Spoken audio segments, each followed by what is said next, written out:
Before the first hole is drilled or the first sign is installed, there's a hurdle that can make or break your project: permitting. It's the step that too many facility leaders underestimate and the one that can cause the biggest delays if you don't get it right.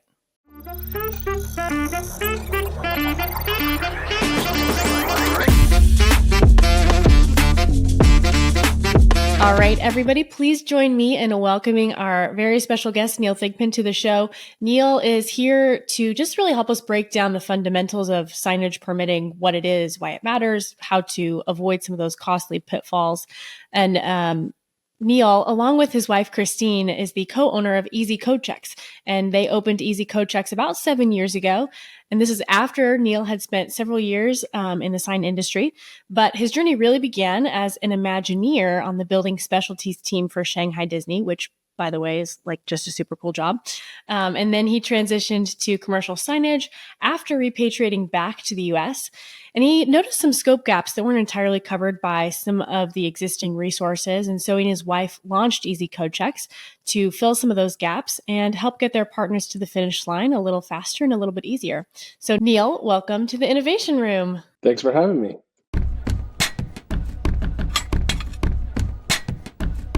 All right, everyone, before we get started, don't forget to like and share this episode and subscribe to the Innovation Room podcast wherever you get yours. So let's start with the basics here. So too often permitting feels like an afterthought, but it can really determine the success or failure of a signage project. Exactly. Randy, you're totally right.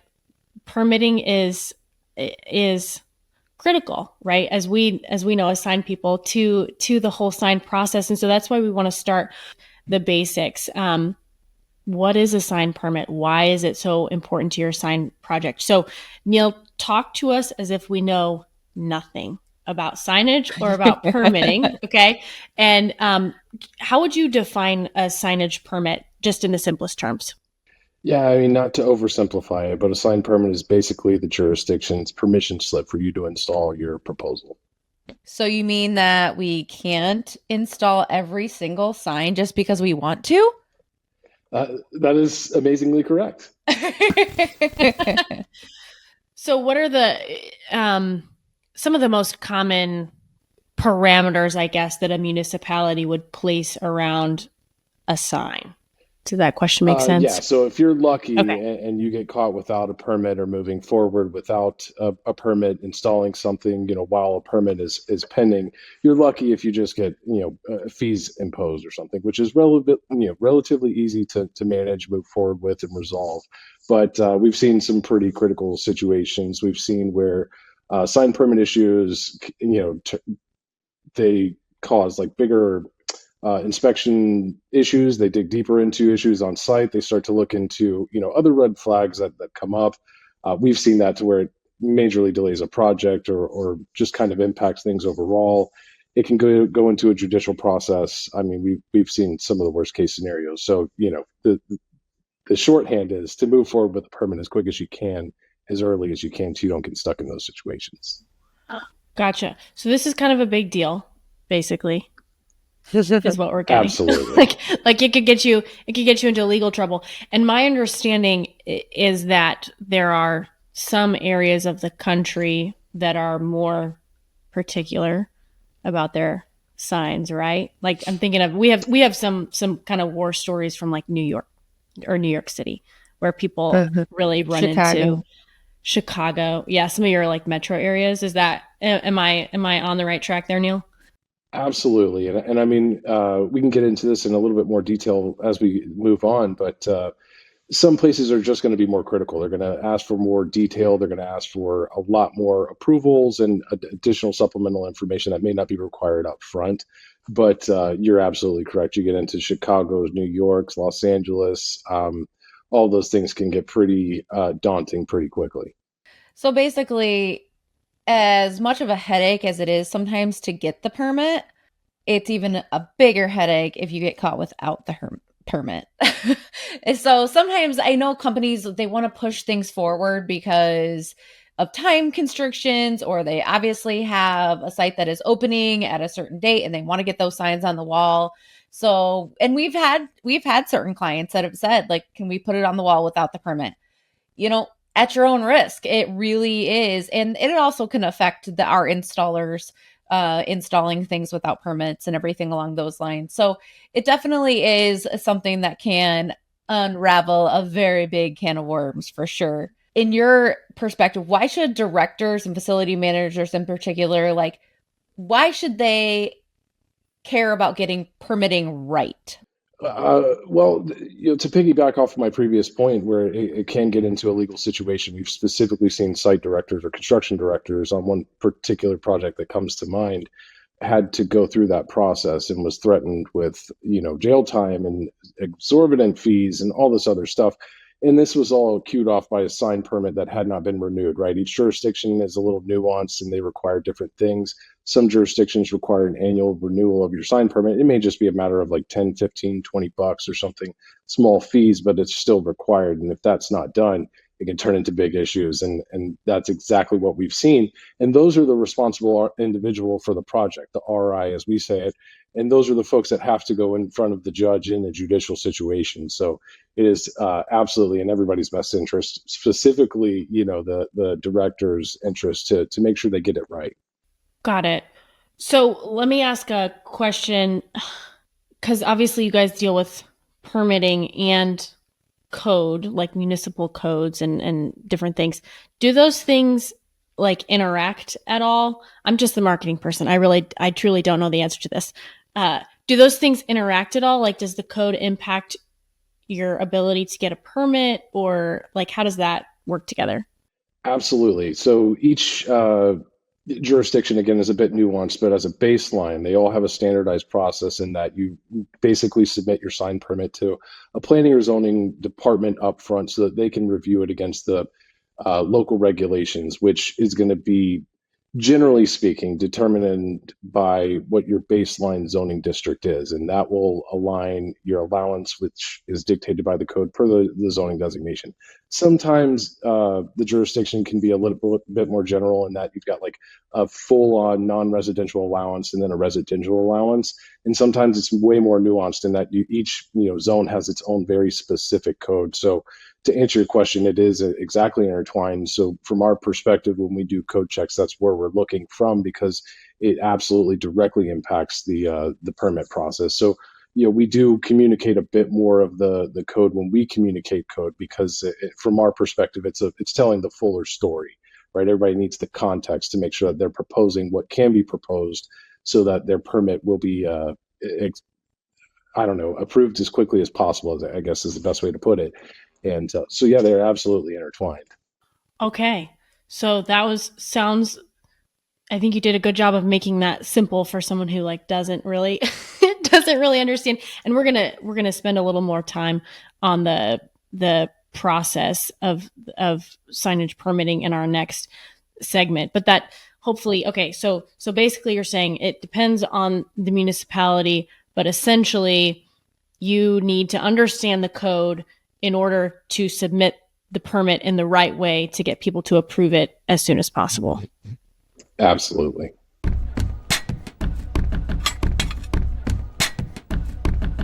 So we have a little bit more insight into why permits matter, right? It keeps you out of legal trouble potentially, right? It just keeps your project on track. It makes sure that you're just doing everything in the right way. So we've talked about the why. Now let's talk about the process. And I think a lot of leaders don't realize just how many moving parts there are. Neil kind of alluded to this in our last segment, but there are so many moving parts, and they don't get that until they're like knee deep in paperwork and like drowning.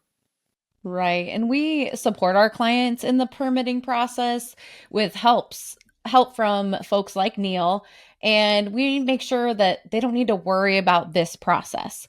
But we still encourage our clients to understand the how and the why this works, because it's definitely important for them to understand the process so they don't get upset during that process of why is this happening? Why is this taking so long? What's the hang up?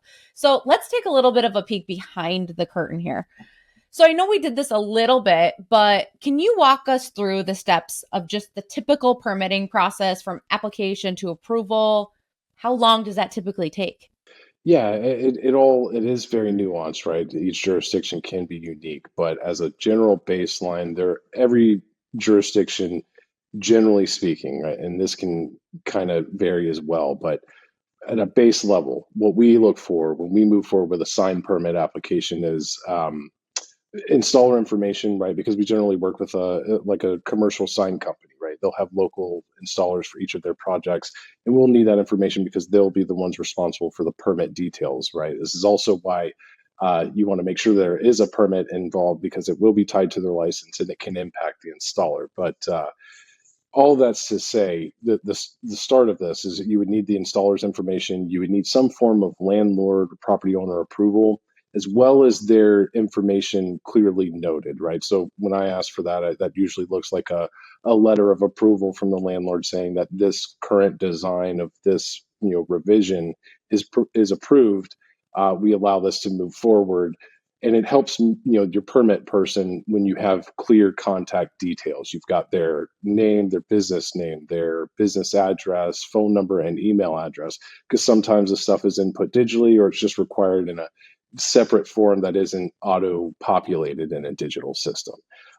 So the third thing that we'll need is your design details, and that just for me looks like your site plan, your dimension, or sorry, your proposed elevations, and then some dimensional details. And we can get into more detail of what that should look like whenever you propose something, but that's what we look for on a baseline when we move forward with a signed permit. And getting all those things together can take a little bit of time. We understand landlord approval, but that can be a tough one to manage. Generally speaking, from start to finish, the last year we've averaged about a month. Sometimes it's way faster, right? Some of these jurisdictions, we're talking a matter of days, if not maybe hours. But some of these jurisdictions can take a couple weeks up to a month. And so I like to say, as a baseline standard, about a month is a probably a pretty reasonable expectation. You mean sometimes we can't get a hold of landlords right away to get approvals? I've never run It's into wild. that. What? Yeah, so as you can see, there's a lot of moving pieces in here and a lot of people that affect the part of the process that can hold any part of that step of the process up. For example, landlord approval. And you need that before you even go to the city and take care of that step of the process. So that's definitely good for our clients to know and understand that there are so many pieces and we're not just holding things there hostage and waiting for them to put them in permit process. So we got to get a lot together before we do that. Neil, who are the key stakeholders involved, like the city officials, sign companies, obviously internal leaders, and which role does each one of them play? And I think from your perspective, like who is most difficult, in this process, just to be able to get a hold of and manage? Don't name any names, though. No Right. names, yeah. Fair enough. No, generally speaking, we start with the planning or zoning department. That's oftentimes one department, or they work together, and so that's generally where we start. That's the most important approval that you're going to need for your sign permit project, because planning is going to look at the sizing requirements, the design specs, right? You've got two forms of approval, generally speaking, which is the planning and zoning department, and then the building department. Building is really just looking at your specs, your real hard details to make sure you meet the baseline requirement, so that the sign doesn't fall off the wall and onto someone and injure someone. So your most important relationship, as far as I'm concerned, is going to be your planning department, right? Because a lot of what's proposed is an interpretation of the sign code, and that is interpretive. It's not always clear cut. Sometimes it's quite ambiguous, which is why it's so important to have, to nail this stuff down during your due diligence. But for us, the most important key part is planning departments, making sure you've got a good contact, making sure that they're communicative, right? Not everybody is. Some jurisdictions are a little bit more willing to work with you than others, which is an odd thing. But all that's to say, it's the planning department, 100% every time. Planning and zoning. Let me clarify, planning and zoning specifically. Beyond that, it's just nuance, right? It's who has to get involved to finalize the permit, right? Once you've got planning and zoning's approval, they're approving of the size of the sign that you proposed and the design, the color, the illumination, all of that stuff. but they also have to have the final process of the building department saying, hey, can you finalize this and advise if you need sealed engineering or something, right? To like in Florida, you're going to need sealed engineering for your wall signs because of hurricanes and so on and so forth. But all of that's to say, I can simplify this to the planning department being the most important contact that we deal with throughout this process. Now, not to oversimplify it further, but we think of it as we want to be the point of contact for the project, right? So if we're doing a project for, say, North American Signs, run everything through us. We're going to run it through the city. We're going to push them for approvals and to meet their deadlines. And whenever they need something, we're going to reach back out to you guys. What may overcomplicate it is that we've got too many cooks in the kitchen. So we do try to simplify it to, like you said, like one point of contact, and that is generally for us. We're going to bug the planning department as gently as we can. And you can see just by what Neil's saying, having somebody that is an expert in these code checks and permitting in the permitting process is so important for sign companies because we have 5,000 other things that we're dealing with at the same time. And so having folks like Neil is really important. And let me tell you, from my side of things, signs do fall off of walls on a regular basis. And so this is one of those things that is so important because they can be dangerous. When we look at a sign, we don't think of these little things. And it is every aspect of the sign that is looked at in regards to this permitting process. It is the lighting. It is the structural integrity. Depending on how large the sign is, there may be engineering that is needed specifically for large pylon signs. So it's so important. And there also are things that are changing constantly. So I'm sure, Neil, you've ran into that where last time you permitted a sign in this city or this municipality, things went this way, but now all of a sudden there's a change. There's always new laws, new codes, new things that Neil has to jump through hoops, I'm assuming, and do. So that's why it's so important to have somebody that truly understands what they're doing in this process. So absolutely. I want to ask... everything changes. I'm sorry. I didn't need to cut you off. No. That's okay. I think this is a connection issue.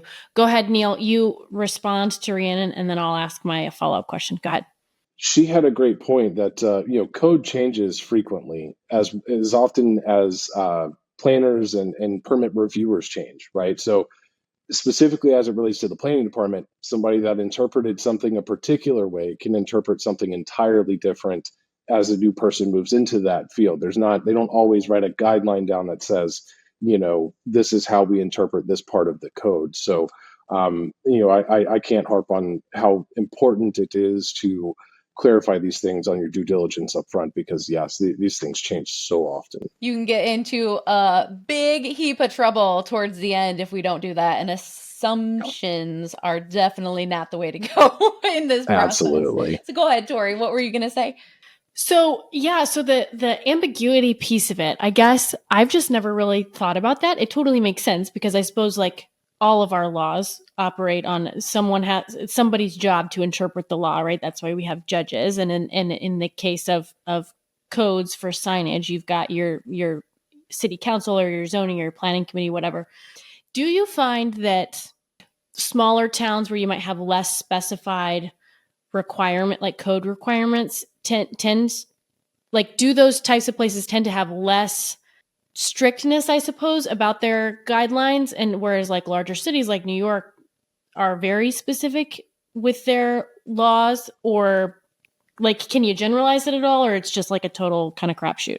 It is somewhat situational, but generally speaking, a smaller jurisdiction that is less definitive with their code will be more open to interpretation or your communication about how you would interpret it, right? Or this is why we proposed it this way because this is how we interpreted the code. And they can say, well, we understand that. That makes sense. That's a logical argument.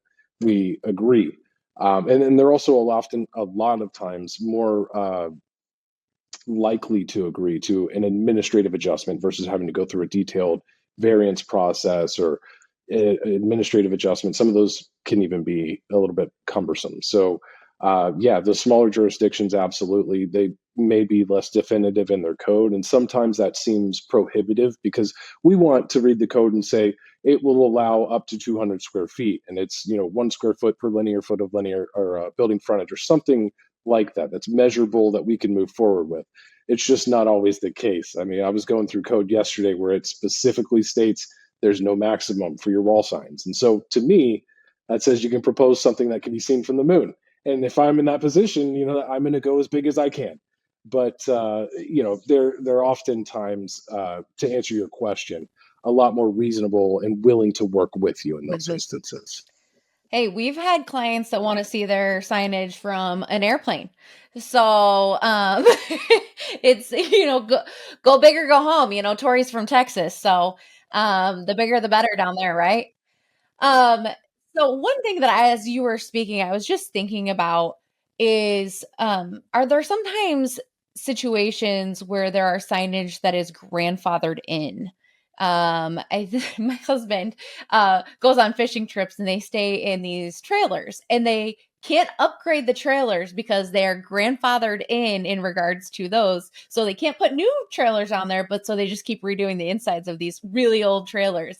And it just made me think of signage because I know that can be the case where if they change something drastically, the code will change, the permitting will change. But if they keep things how it was grandfathered in. You hit a major point because it is something that we do come across where, even as simple as a pole sign, right? A lot of jurisdictions, especially in the Carolinas right now, are changing from where they previously permitted pole signs, whereas now they don't. It's just monuments and ground signs or however they define it. But generally the idea is a monument, something up to like 8 to 10 feet tall, but certainly not exposed poles, right? So there's a lot of these situations where these signs were previously approved, but they're no longer allowed. So as long as you don't, change what we find, normally the general rule of thumb is that if you don't change anything structural, if you're just changing like a face on a cabinet, or if you're replacing a damaged cabinet, if it's something that's damaged, you can generally replace those things without them having to be brought into conformance. But it does depend because sometimes this stuff is defined in the code and they will say, okay, after a certain date, even if it's, situational or there was a storm and this thing had damage, it still has to be brought into compliance. So, you always want to look into the code first, but yeah. It's really interesting and it's good for our clients to know. Sometimes we have clients that want to do something completely crazy out of the box and we're like, I'd stick with what's there because you're not going to get anywhere close to what you're wanting because of how the code has changed. So yeah, it's just really interesting. Something I thought of, and I know that we've seen in the past. That is an interesting question. So, last question, kind of in this segment, Neil. If I am, whether I'm a big national brand or just a small mom and pop shop, and I just need some help, navigating the permitting process, what are some of the documents or requirements that I should be ready to provide someone like you to help me with the process? Yeah, the most important thing, or the thing that we see that is a struggle, right? And we understand this from our perspective because we've been I used to work in project management, so I understand landlord approval can be difficult, right? I don't understand it. I don't get why, but it can be difficult to nail those folks down and get their approval. But it is one of the things that is a challenge. It's generally required if you're not the owner of the building, but more specifically to include their contact information clearly on it. So that's why I like to specify a letter that says, hey, we are so-and-so company, the owner of so-and-so building. We approve of this design. Here's our contact information, because sometimes we have to input that into their permitting system and it's not already, digitized, so it doesn't auto-populate. And we need to be able to understand what that information is so that the permit jurisdiction can reach out to them if they so desire. Sometimes they do, sometimes they don't. Either way, they'll ask for it, and we need to provide that to them. The other thing is that for sign permits and sign drawings, I know that the general standard is to propose as little as possible. We want to save time on design. We want to save time on site trips to do surveys and all this stuff. makes perfect sense, but sometimes certain things are required. So my only suggestion as a baseline would be for a sign permit, if you're doing a wall sign, go ahead and start with just a Google Maps overhead view, put a red dot or something where you're proposing that sign. That should suffice in most situations. And beyond that, just include in your elevations, you're going to, superimpose your proposed sign on that elevation so they know what you're proposing, but they also need to see the dimensions of that elevation so that they can make sure that it is compliant with the code. That's the other bit of detail that is super important that we see sometimes is missing, and they can't really approve something unless they know it is compliant, and that's how they do that. So those few things, those little adjustments will get your permit so far. Gotcha. I can see from like a zoning or planning committee perspective, if someone's like, I want to put a sign on the wall, and I'm like, but how big and where and how high will it be? Like, I can see why it would be really difficult to approve something when you don't actually know what the thing is that you're supposed to approve. So everybody write that down. If you're in the middle of a permitting process, make sure you're providing those details to the folks at the municipality.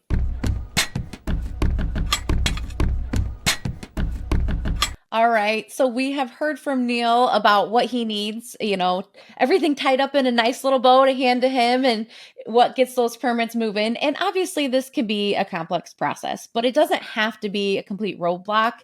There's a lot of planning ahead and also knowing what pitfalls to avoid. Absolutely. And of course, the whole purpose of this episode is to encourage people to really try to get ahead of, or at least on top of, your permitting, right? The Sign Research Foundation has found that permitting delays can add anything from 4 to 12 weeks to your sign project, sometimes more, I would imagine, in some cases. So a delay like that can mean the difference between meeting or missing your opening deadline. Absolutely. And we want to be clear that getting ahead of the curve doesn't mean that you can avoid all delays. We wish that was the case, but there are proactive methods where you can capitalize and at least avoid some of those delays. So what are the most common pitfalls or mistakes that you see companies run into, Neil, during this permitting process? Yeah, I hate to generalize too much, but supplementing information, right? And that could mean something very simple, but a lot of times when we've hit these baseline targets for permitting that I mentioned previously, like your installer information, landlord approvals, and design details, those aren't always enough. Sometimes they're going to ask for a little bit more. Maybe it's a more formal owner approval. And the thing that I see often is, let's push back. And we will push back when it's unnecessary, right? But also, it's almost always faster to accommodate what you can as quickly as you can. So, and oftentimes it is something simple like a supplemental owner approval, right? They want a signature on this document or that document, even if it's in this email or whatever. It should be a relatively milestone to achieve. That being said, we understand owner approvals can be difficult, but simple things like that, the supplementals, those are the things that will delay your project, right? If you can jump on them pretty quickly, you can probably keep the momentum moving forward, if that makes sense. It's so crazy in this digital world and everything that we live in that, like, at the end of the day, it still comes down to communication. and from what I'm hearing too, it's for the sign companies that are maybe potentially working with Neil and companies like that to be available when he needs something, because it's 9 times out of 10, it's going to set you back if you do not answer and you do not get those. And yes, we know, I don't think Neil's afraid to push back on certain cities or anything along those lines, the planning departments, but a lot of times it just is what it is. At the end of the day, it is what it is. They're asking for it. We might not understand it. Nobody really understands it, but it is what it is. So what question should every brand ask of their sign or permitting partner to ensure just the alignment and efficiency of this? From our perspective, it's best to identify these things when we're looking into the code for a project, right? And that's going to be well in advance of when you get into the permit process. So that's where we try to nail these things down to as finite detail as we can. Not every jurisdiction is going to tell the whole story up front. They don't always take it seriously, or they want to work directly with a local installer. Sometimes that's the case, but when we're doing the research to understand the allowance, we also ask them to clarify, what's your permit process? Do you accept digital submittals? Do you require hard copies? And if so, how many? And do they have to have wet signatures from the landlord, right? Because if I've got to wet sign a document and I've got to send it to the landlord to sign it, that's additional time that we need to account for. So these are the things that we want to ask up front as early as we can. What exactly is your process? Do you, even if it's a digital submittal up front, sometimes they still require physical copies. So we just try to clarify all that stuff as early as we can, and make sure that if, hey, do they have a preferred point of contact? I know that the city of Nashville absolutely does, and she's amazing. And some other, Tennessee jurisdictions are great like that, where you have just one per point of contact.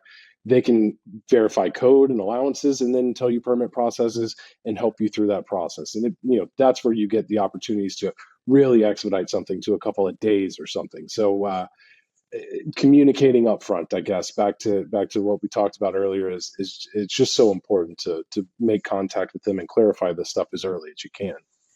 And don't put the cart before the horse. It's kind of what I'm hearing too. We each have to do our step of the process before we get it to you. And as much as we like to get things moving and things going, if we don't give you the right information up front, all it does is slow down the process from the very beginning. And I know that sometimes we have good intentions, or again, we have 5 other things that we need to be doing. So we just say, hey, Neil, take care of this, but you can't do your job if we don't do ours first. So that's just my kind of what I also heard from there. Go ahead, Tori. Yeah. So Neil, I'm curious, like if I'm a national brand, whether I'm a sign company or just a brand looking for a permitting partner, what kinds of questions should I be asking somebody like you to know that we're on the same page? That like I should choose this partner to help me with this piece of my project or my business? So a lot of folks, I would say, misunderstand the permitting process in that, communicating often is the best route, right? Contacting these folks daily and saying, hey, have you reviewed the submittal yet? Have you reviewed it? And from my perspective, it's communicate often, but not obnoxiously, right? So you want to understand from your permit partner, how are they approaching this? Are they going to just try and bully the jurisdiction into approval, which is not often going to work? They're going to push back. I mean, they do push back. Sometimes it works. It doesn't often. We've done it. We've tried, right? It's not a great way either to get things moving forward for the next project that you have in their jurisdiction. You want to also walk away from a permit saying, hey, I haven't jeopardized my chances to, move forward on a project reasonably in the future. So communicate often, but not obnoxiously. And that's really what you want from your partner, is somebody that will communicate those things to the jurisdiction as you need them to. If there's changes, we can do that. But also, don't have, I guess, limit the expectation to not think that we're not getting daily updates on your permit, right? It's just not going to happen. And if we ask for daily updates, it's likely going to get pushed to the bottom of the pile. So we just have to be respectful and reasonable. Right. You're dealing with people, and people can be weird sometimes. And so you've got to navigate the personalities as much as the codes and the laws surrounding the signage. And remember that the odds of you working with these people, again, are very high. Absolutely. So, you definitely want to have that respect for everybody has a job in this process. But we all need each other at the end of the day. So working together, and partnering to get those signs on the wall is what is most important. And I think for us too, it's important for us to have that really good communication with our clients as well. And the more communication that we have from our permitting partner, the more communication we can also give to our clients as well. So just that open communication all around. Can you share, Neil, any real world examples of where a project overcame a permitting challenge? I know you haven't hit many challenges in your business, but give us some real world nitty gritty, the fun stuff. We want to hear the stories. Yeah, I mean, I mentioned earlier that project. It was a rental equipment company that the issue started with a sign permit that hadn't been renewed, and it snowballed into a number of issues of non-compliance, where you started to jeopardize grandfather status of certain things, and in fact, they had to add a whole brick wall barrier across the front and all this stuff. But we dug into that project. We coordinated all the on-site stuff to resolve those issues, and everybody walked away. Nobody had to pay super exorbitant fines. The work, obviously to get the wall up is not cheap, but it certainly was less than the fines that would have been imposed otherwise. And the construction director didn't have to go to jail. So I felt like that was a win for all parties. That felt like an absolute justification for why we jump into this process, even when it can be messy. And in the middle of it, like it was in that situation, everything can be resolved. We just have to, work with the local jurisdiction. Beyond that, it's not uncommon that we'll permit a project that hadn't been code checked or something, right? These situations arise where projects are fast forwarded, right? They're in a rush, everything's got to go, and you run into situations where there's a sign proposed on an elevation that can't be, and we just have to be honest with the customer about why that's the case, and work together on what we can to move the project forward. And we've certainly had that issue here in Myrtle Beach. They're pretty particular in Myrtle Beach, South Carolina. And if I remember correctly, if you don't have street frontage on an elevation, they will not allow you to propose a sign. And they also require an architectural review board, so you have to go in person to do all this stuff. All this gets expensive, right? So it's so important to nail this down up front in the code stuff, but there are misses, and this is a situation where we took over a permit, and those things hadn't been resolved, and we just had to take it head on, and we can, right? Everything can be resolved. It's just a matter of working with everybody and having realistic expectations. Said you guys are like the silent superheroes of the sign world. Getting these things done and up on the wall. Without you guys, I mean, truly, honestly, it wouldn't work in the end. So, Neil, any concluding thoughts that you want to share with people? What would you say is, like, if you take away one thing from this episode, what should it be? Yeah, I mean, just like your installer is an important partner to keep. You communicate with them often. You want to make sure that the information they're providing to you is accurate. It's the same thing with your code and permitting team. We want to be partners. We want to be communicative and work together on these things so that we can avoid these issues. So the more communicative you are with those folks, the better off everybody's going to be. And we certainly appreciate it. We want to get it all moving forward as smoothly as possible. You're not purposely making us jump through hoops, Neil, right? Absolutely not. We have to jump through the same hoops, so it's not fun for either of us. But we will reach the goal together. We appreciate it, definitely. Thank you. Thank you again. Absolutely.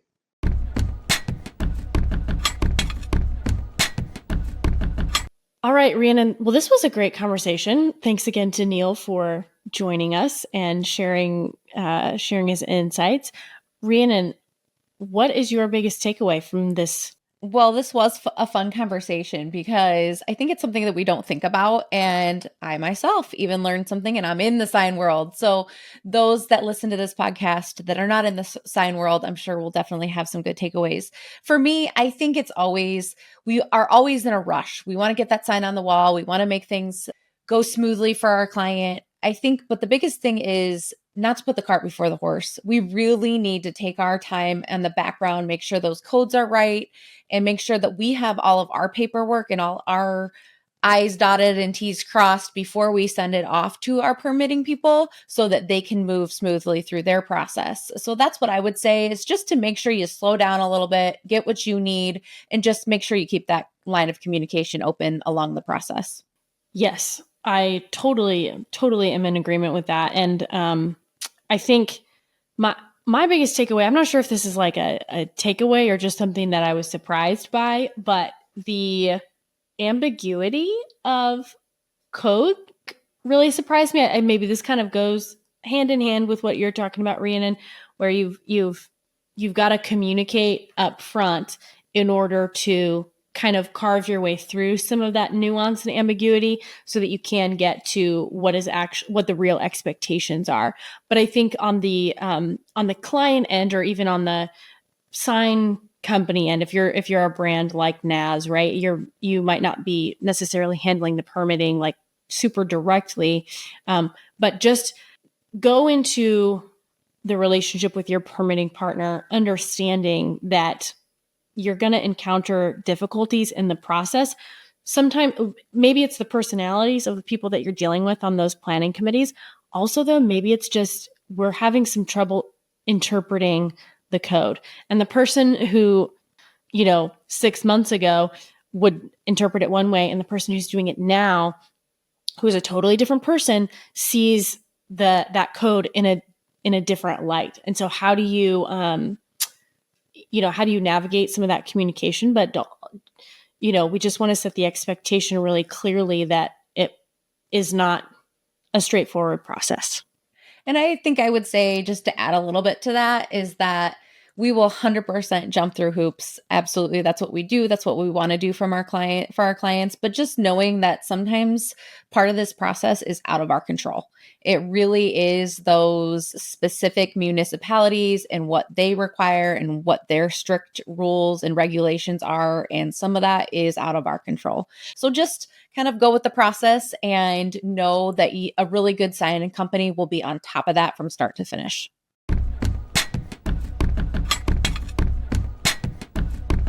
All right, everyone, that is a wrap on this episode. We just want to thank Neil for taking the time to share his expertise with us today. It's definitely clear that permitting is not just a box to check, but definitely a critical step in protecting your business and ensuring your signage success. Yes, Rhiannon. Thanks so much to Neil for joining us today, and again for sharing all of his insights. And thanks to you all for joining us as well. Don't forget to like and share this episode, subscribe to the podcast, and let us know what questions you still have about signage permitting. Until next time, keep innovating.